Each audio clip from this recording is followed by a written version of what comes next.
If the internet founders, who are probably most of them still alive, had known history, had studied with you, how should the internet, social media have been created differently in the 90s? And I remember a lot of the people who did that were studying what happened when the printing press came along. And we're very excited about it and a little bit worried about it, but not worried enough from what you're saying. I think if you look back on the way the printing press developed, there was a for-profit wing that ultimately did finance itself by selling ads, and it evolved into newspapers and magazines. But that was only a fraction of all the printed content that was out there. Most printed content was accessible free through things called libraries. And libraries were non-profit. Did they come along right early? Absolutely. Well, Public they'd already libraries? existed. They'd already existed. Public libraries gradually began to spread in the Protestant realms because, remember, Protestantism insisted on literacy. A country like mine, Scotland, went from very low literacy to very high literacy because of the Reformation. Schools had libraries. Books were regarded as a public good. And this meant that most printed content was not provided by profit-making institutions. It was essentially free and, crucially, catalogued in increasingly effective, and I'll call them objective ways.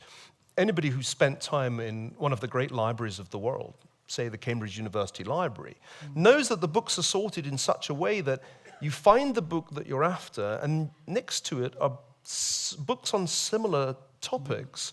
This is an incredibly valuable thing if you're doing serious research. Google is not like that. You may think Google is like that, but you're wrong, because that is not how search works.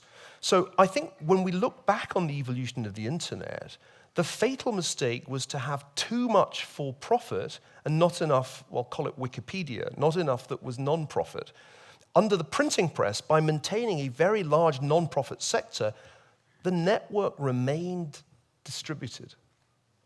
And that was probably the original sin of the internet, to allow the sale of ads to be the driver of revenue for increasingly powerful corporations. I'll say one more thing because it's a great question. If you look back on the events that led from the foundation of Amazon to the dominance of the network platforms in our time, it was a kind of slow burn. It was only really in the last 10 years that the monopoly capitalism aspect became apparent. So I don't think one can be too harsh on the people who designed the internet and the World Wide Web. They thought it would stay distributed. I think that was Tim Berners-Lee's vision.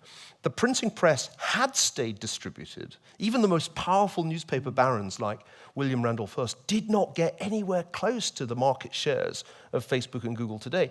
It's very surprising that we got to this place, and I don't think we can blame ourselves for not predicting it.